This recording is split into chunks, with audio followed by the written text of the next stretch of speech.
आज की व्याख्यान में ध्यान व्यावसायिक पाठ्यक्रमों पर होगा, जिसे वोकेशनल कोर्सेज भी कहते हैं। वोकेशनल एजुकेशन की परिभाषा, उसके लाभ और उसके प्रवेश नियम, यह 3 भागों में ये व्याख्यान बटा है। एक बार जब आप अपनी स्कूली शिक्षा पूरी कर लेंगे, तो हर कोई आपसे उनका पसंदीदा सवाल पूछेगा। आपकी करियर संबंध में आगे की क्या योजनाएं हैं? साइंस, कॉमर्स या आर्ट्स? और यदि आप आर्ट्स या कॉमर्स कहते हैं तो बातचीत अक्सर वही समाप्त हो जाती है। अब यदि आप विज्ञान कहते हैं तो अगला प्रश्न यह दागा जाता है, क्या आप इंजीनियरिंग या मेडिकल प्रवेश इच्छुक हैं? यह आमतौर पर माना जाता है कि यदि आप एक डॉक्टर या इंजीनियर हैं तो ही आप सम्मान और पैसा कमा सकते हैं। अंकल या आंटी जो आपसे ये सवाल पूछ रहे हैं, वे आपकी योग्यता यानी आपकी एप्टीट्यूड और आपकी पसंद के बारे में नहीं सोच रहे हैं। साथ ही और भी चीज़ें जैसे शिक्षा की लागत तथा उसे भरने में हमारा सामर्थ्य, करियर और रोजगार में सफलता के बारे में नहीं सोच रहे हैं। हम में से हर किसी को केवल इन्हीं करियर को अपनाने का झुकाव नहीं होगा। साथ ही 16 साल की उम्र में आप नहीं तय कर पाते हैं कि क्या सही है। कभी कभी आप एक ऐसे कोर्स में प्रवेश करते हैं जो आपके दोस्त कर रहे हैं। ऐसी सूरत में आप अंधा अनुसरण करते हो। जब आप बीएससी, बीकॉम या बीए जैसी डिग्री अर्जित करते हैं, जिसके बाद शायद ही आपको सीधे कोई नौकरी का अवसर खुले, क्योंकि इन कोर्स दरमियान आपका कोई विशेष कौशल सेट विकसित नहीं किया जाता। अगर हम शिक्षा के बाद नौकरी या व्यवसाय में धनार्जन की बात करें तो 15 साल की शिक्षा के अंत में आप पूरी तरह से नुकसान में हैं। ऐसी सूरत में नुकसान पूरा करने के लिए आप कोई प्रमाण पत्र या डिप्लोमा पाठ्यक्रम ढूंढना शुरू कर देते हैं जो आपको नौकरी दे सके या व्यवसाय करने को तैयार कर सके।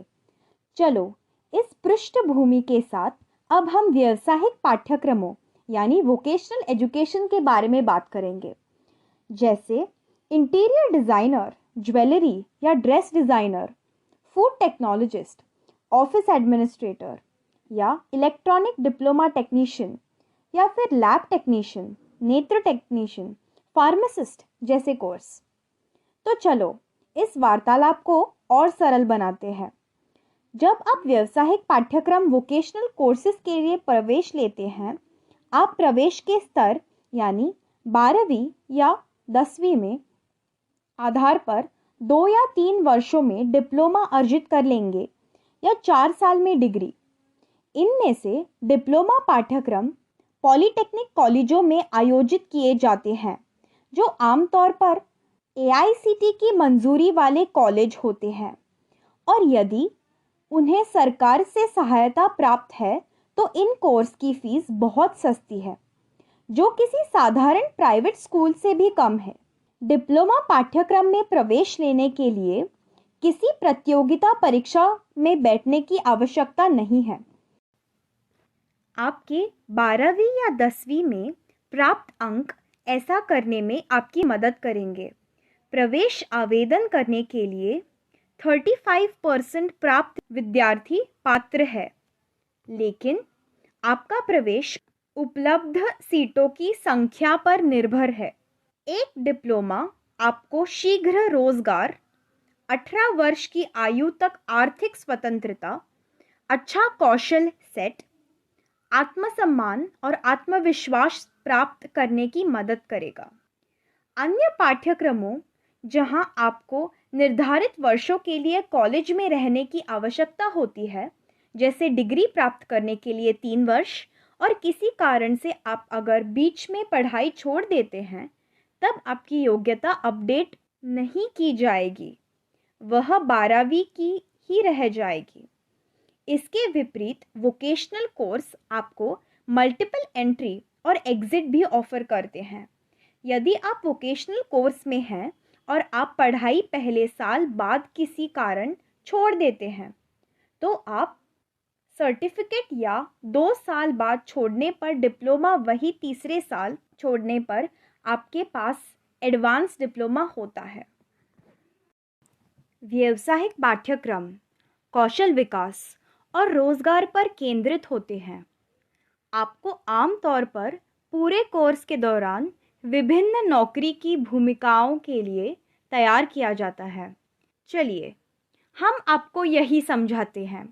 मान लीजिए कि एक योग्य लड़का या लड़की विनम्र परिवार से है और वह सभी वर्षों की फीस नहीं दे सकता है। इन हालात में वह प्रथम वर्ष पूरा कर सकता है और नौकरी करने के लिए कॉलेज से बाहर निकल सकता है, अपने अध्ययन के लिए धन जुटा सकता है और दूसरे वर्ष में वापस आकर अपने अधूरे अध्ययन को पूरा कर सकता है। चलिए हम आपको यही समझाते हैं।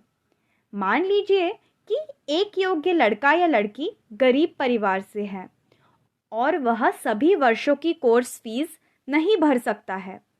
इस सूरत यह प्रथम वर्ष या जब तक फीस भर सकता है तब तक पूरा करता है और फिर फीस न भर पाने की सूरत में पढ़ाई छोड़ नौकरी पाने के लिए बाहर निकल सकता है। अपने अध्ययन के लिए धन जुटा लेने के पश्चात फिर दूसरे वर्ष वापस आकर वो अपने अधूरे अध्ययन को पूरा कर सकता है। वोकेशनल कोर्स के अंत में विद्यार्थी को दोहरी मान्यता प्राप्त होती है, यानी विश्वविद्यालय से एक और दूसरी सेक्टर कौशल परिषद के प्रमाण पत्र से। वोकेशनल कोर्स कॉलेज में इंडस्ट्री के साथ चलाए जाते हैं। एक छात्र को कॉलेज की पढ़ाई के अलावा नौकरी प्रशिक्षण, अप्रेंटिसशिप या इंटर्नशिप के लिए इंडस्ट्री में भेजा जाता है, जहां उसे अपनी शिक्षा के लिए धन अर्जित करने का अवसर भी प्राप्त हो सकता है। आज हम आपको वोकेशनल कोर्सेस में पैरामेडिकल कोर्सेस की जानकारी देने की कोशिश करेंगे। पहला, चिकित्सा प्रयोगशाला तकनीशियन, मेडिकल लैब टेक्नीशियन, नेत्र संबंधी या ऑप्टोमेट्री टेक्नीशियन, एक्सरे या रेडियोलॉजी सहायक technician, MRI technician, dental hygienist technician, pharmacist. आइए शुरुआत करते हैं मेडिकल लेबोरेटरी टेक्नोलॉजी से। चिकित्सा प्रयोगशाला प्रौद्योगिका या मेडिकल लेबोरेटरी टेक्नोलॉजी, जिसे अधिकतर लोग DMLT के नाम से जानते हैं, यह विज्ञान की एक शाखा है जो प्रयोगशाला परीक्षणों का उपयोग कर रोगों के निदान, उपचार और रोकथाम से संबंधित है। इसमें ऊतकों, टिश्यू और रक्त सहित शरीर के अन्य तरल पदार्थों का विश्लेषण शामिल है। अगर आप मेडिकल लेबोरेटरी टेक्नोलॉजिस्ट के काम की बात करें तो ये अपने अधिकांश समय यह कार्य करते हैं जैसे कि प्रयोगशाला के उपकरणों का उपयोग कर मानव ऊतकों या अन्य नमूनों की स्लाइड तैयार करना। ये रक्त परीक्षण और रक्त टाइपिंग जैसे कार्य भी करते हैं। भारत में डिप्लोमा MLT 10वीं और 12वीं के बाद उपलब्ध है। 10वीं के बाद 3 साल और 12वीं के बाद 2 साल की अवधि इसे पूरा करने में लगती है। यदि आपने डिप्लोमा अर्जित कर लिया है तो आपको डिग्री कोर्स BMLT में सीधे दूसरे वर्ष में प्रवेश मिल सकता है। भारत में कुछ विश्वविद्यालय डिग्री पाठ्यक्रम के लिए दुरुस्त शिक्षा प्रदान करते हैं और इसीलिए एक उम्मीदवार पढ़ाई के दौरान कमा भी सकता है। ऐसी सूरत में व्याख्यान और प्रैक्टिकल रविवार को निर्धारित रहते हैं। जो विषय DMLT के दरमियान आपको पढ़ाए जाते हैं वे कुछ इस प्रकार है, जैसे एनाटॉमी, फिजियोलॉजी, जिसमें किसी अंग की संरचना और सामान्य कार्य सिखाए जाते हैं। दूसरा विषय जैसे बायोकेमिस्ट्री है। जो डॉक्टर को पोलियो, मधुमेह आदि के निदान और उनकी निगरानी में मदद करता है। और एक विषय क्लिनिकल पैथोलॉजी, जो मूत्र, मल, थूक आदि के नियमित विश्लेषण में मदद करता है।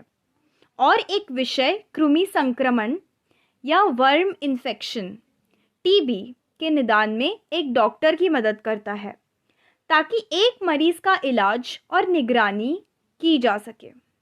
आगे और कुछ विषय को जानते हैं, जैसे हेमेटोलॉजी, जिसमें नियमित रक्त परीक्षण किए जाते हैं, जो डॉक्टर को इलाज और उसके प्रबंधन के लिए मदद करते हैं। एनीमिया का पता लगाने के लिए या सर्जरी के मामले में ब्लीडिंग टाइम और क्लॉटिंग टाइम का पता लगाने के लिए। इसके साथ ही ब्लड बैंकिंग अभी तक पढ़ाया जाने वाला और एक महत्वपूर्ण विषय है, जहां छात्रों को ब्लड और RH टाइपिंग और उसका मिलान सिखाया जाता है। इसके अलावा माइक्रोबायोलॉजी, जो बीमारी से जुड़े बैक्टीरिया, वायरस की पहचान करना सिखाती है और डॉक्टर को यह पता लगाने में मदद करती है कि बीमारी के इलाज के लिए कौन सी दवा का प्रभावी ढंग से इस्तेमाल किया जा सकता है। सीरोलॉजी या सीरम का अध्ययन भी इसमें सिखाया जाता है, ताकि टाइफॉइड, डेंगू आदि का निदान किया जा सके। हिस्टोपैथोलॉजी एक अन्य महत्वपूर्ण विषय है, जो ऊतकों के अध्ययन में संबंधित है, जो डॉक्टरों को विभिन्न प्रकार के ट्यूमर और कैंसर के निदान में मदद करता है। सबसे महत्वपूर्ण बात यह है कि छात्रों को फेलोबॉमी यानी शीरा, जिसे हम वेन्स कहते हैं, में से रक्त एकत्र करने में दक्ष होना चाहिए। इसलिए आपको DMLT कार्यक्रम के लिए एक ऐसे कॉलेज में प्रवेश लेना चाहिए जहां कम से कम 20 सप्ताह के लिए अस्पतालों और बड़ी प्रयोगशालाओं में नौकरी प्रशिक्षण शामिल होता है, जो उम्मीदवार को वास्तविक जीवन जैसी स्थिति में रहने की मदद करता है। कोर्स पूरा करने के बाद छात्र अस्पतालों और प्रयोगशालाओं में phlebotomist, medical technologist, blood bank technician के रूप में करियर शुरू कर सकते हैं। पर्याप्त अनुभव के पश्चात एक चिकित्सा प्रयोगशाला टेक्नीशियन प्रयोगशालाओं और अस्पतालों में पर्यवेक्षी पदों के लिए आवेदन कर सकता है।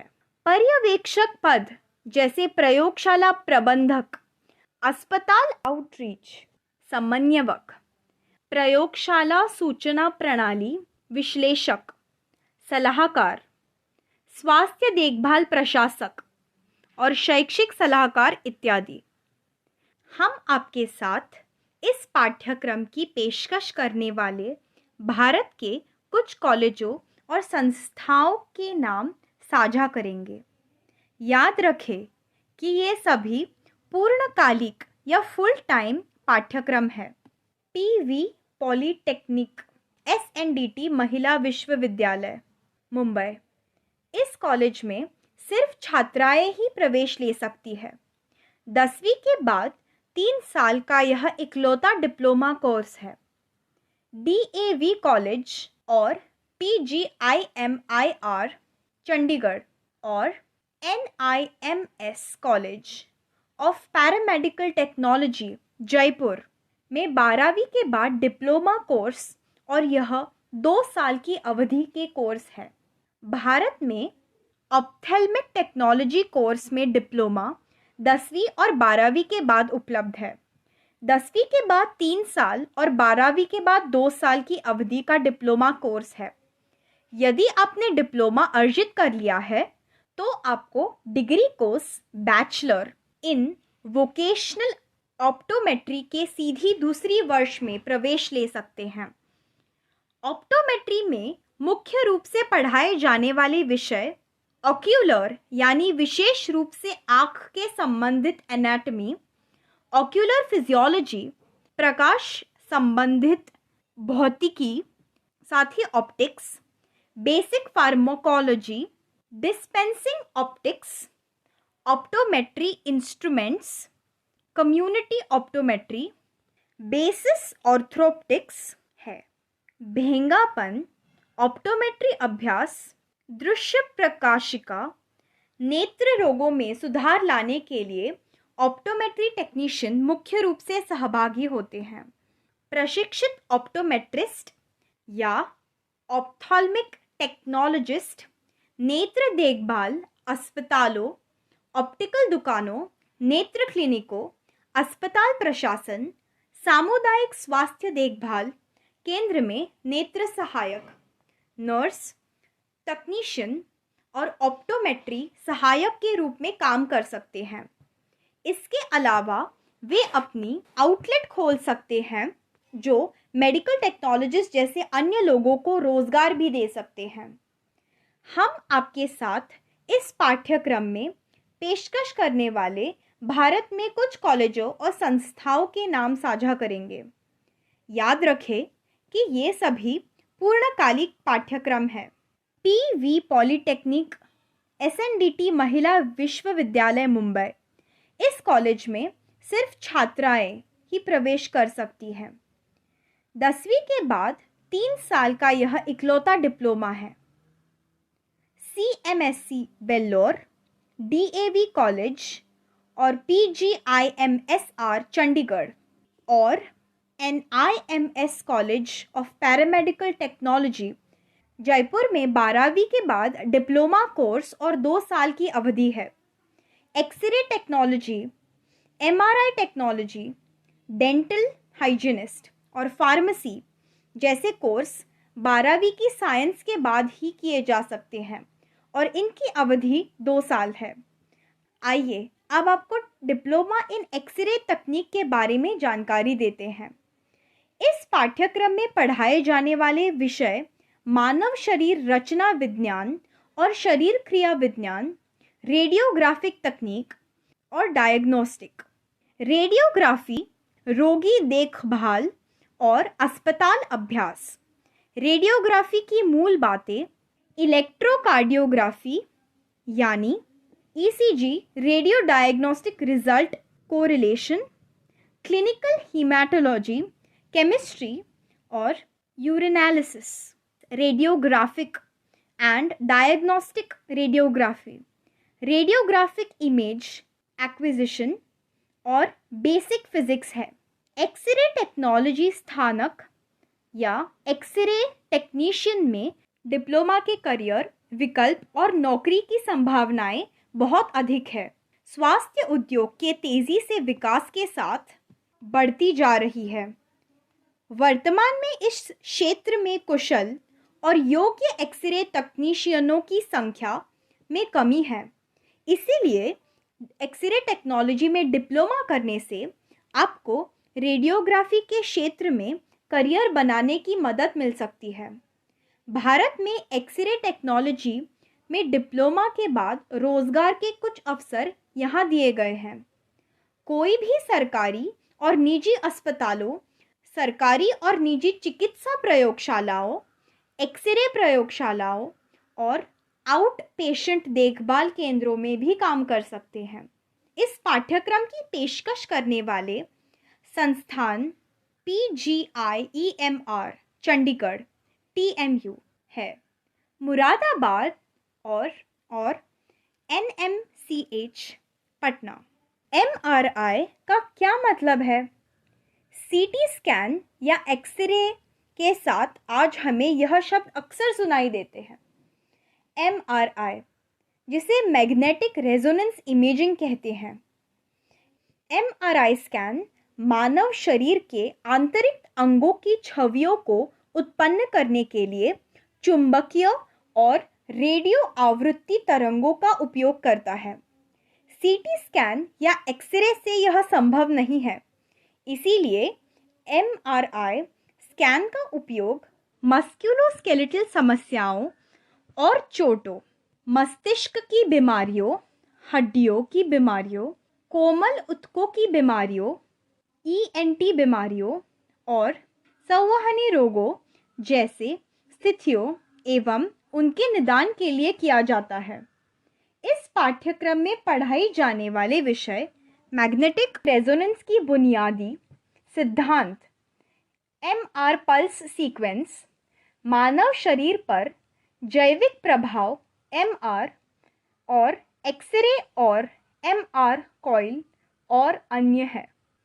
एमआरआई तकनीशियन के कार्य है जैसे एमआरआई स्कैन के लिए रोगी को तैयार करना, रोगी को निर्देश देना, एमआरआई स्कैनर स्थापित करना, एमआरआई स्कैनर मापदंडों को समायोजित करना, स्कैन के लिए रोगी की स्थिति बनाना, स्कैनर को संचालित करना, नियंत्रण और या सॉफ्टवेयर को संभालना, स्कैन की गई छवियों और परिणामों को रिकॉर्ड करें और आवश्यक सुरक्षा सावधानियों और निर्देशों का पालन करें। कोई भी सरकारी और निजी अस्पतालों, सरकारी और निजी चिकित्सा प्रयोगशालाओं, एमआरआई स्कैन केंद्रों में काम कर सकता है। यहाँ कुछ कॉलेजों की सूची दी गई है जो इस पाठ्यक्रम की पेशकश करते हैं: AIIMS Delhi, CMC Vellore, AFMC Pune और जिपमर पुडुचेरी। अब बारी है आपको कोर्स डेंटल हाइजीनिस्ट के बारे में जानकारी देने की। डेंटल हाइजीनिस्ट की प्राथमिक भूमिका मौखिक रोगों को रोकने और उनका इलाज करने की है। यह समग्र स्वास्थ्य को बनाने रखने के लिए महत्वपूर्ण है। वे मरीजों के दांत साफ करते हैं और क्षति, मसूड़ों की सूजन और अन्य बीमारियों के संकेतों के लिए उनके मुंह की जांच करते हैं। वे मरीजों के दांत साफ करते हैं और क्षति, मसूड़ों की सूजन और अन्य बीमारियों के संकेतों के लिए उनके मुंह की जांच करते हैं। साथ ही डेंटल हाइजीनिस्ट मरीजों को अच्छे मौखिक स्वास्थ्य को बनाए रखने के तरीके सिखाते हैं। इस कोर्स में पढ़ाए जाने वाले विषय जनरल और डेंटल एनाटॉमी और physiology, pharmacology, dental health education, dental hygiene and oral prophylaxis, dental radiology, dental materials, preventive dentistry, community public health dentistry, dental ethics and jurisprudence और कंप्यूटर का बुनियादी ज्ञान है। Dental clinic, private clinic, commercial laboratory, सरकारी या private hospital, college या university में dental hygienist या असिस्टेंट के रूप में इस कोर्स को सफलतापूर्ण करने के बाद आप काम कर सकते हैं। यहाँ कुछ कॉलेज हैं जहाँ से आप इस कोर्स को कर सकते हैं, जैसे Indraprastha dental college, Ghaziabad, Uttaranchal dental and medical research institute, Dehradun, A B. Shetty memorial institute of dental sciences, Mangalore. Pharmacy वह शब्द है जिसे आपने अक्सर सुना है। आप जानते हैं कि फार्मेसी यह स्थान है जहां आप डॉक्टर के पर्चे के साथ या बिना प्रिस्क्रिप्शन के दवा खरीदने जाते हैं। क्रोसिन जैसी दवाओं को डॉक्टर के पर्चे की आवश्यकता नहीं होती। जो व्यक्ति नुस्खे को पढ़ सकता है और उसके अनुसार आपको दवा देता है और साथ ही आपको बताता है कि दवा कैसे लेना है। कभी कभी आप अपने परिवार के डॉक्टर के पास जाते हैं और वह आपको एक दवा लिखते हैं और वहाँ एक व्यक्ति एक फॉर्मूला तैयार करता है और आपको देता है। तो आप व्यक्ति की भूमिका के बारे में क्या समझते हैं? वह है जो दवाएं तैयार कर सकता है और वितरित कर सकता है। यह भी फार्मासिस्ट का काम है। यह डिप्लोमा फार्मासिस्ट भी हो सकता है। फार्मासिस्ट का कर्तव्य दवाओं के सुरक्षित और प्रभावी उपयोग को सुनिश्चित करना है। यह स्वास्थ्य विज्ञान की एक महत्वपूर्ण शाखा है 12वीं विज्ञान पास करने के अलावा इस कोर्स की योग्यता यह भी जांचती है कि आपने भौतिकी, रसायन विज्ञान, जीव विज्ञान और गणित का विकल्प चुना है या नहीं। भौतिकी को जानना होगा क्योंकि प्रकाश आदि के सिद्धांत के आधार पर बहुत सारे उपकरणों का उपयोग किया जाता है। रसायन विज्ञान दवा संरचना को समझने के लिए एक मुख्य विषय बन जाता है। खुराक की गणना करने के लिए गणित और मानव शरीर रचना विज्ञान और शरीर विज्ञान के लिए जीव विज्ञान एक आधार बनाता है। वनस्पति विज्ञान औषधि, पौधों और उपयोग को समझने में मदद करता है।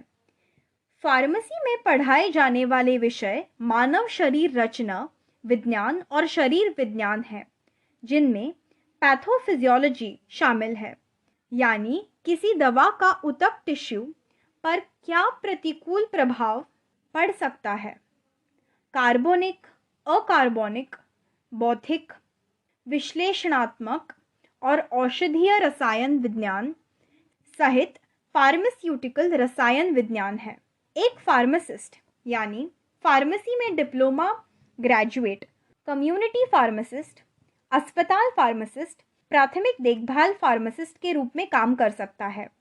क्लिनिकल परीक्षण मिलिट्री फार्मासिस्ट में सहायता कर सकता है और अपना फार्मेसी आउटलेट स्थापित कर सकता है।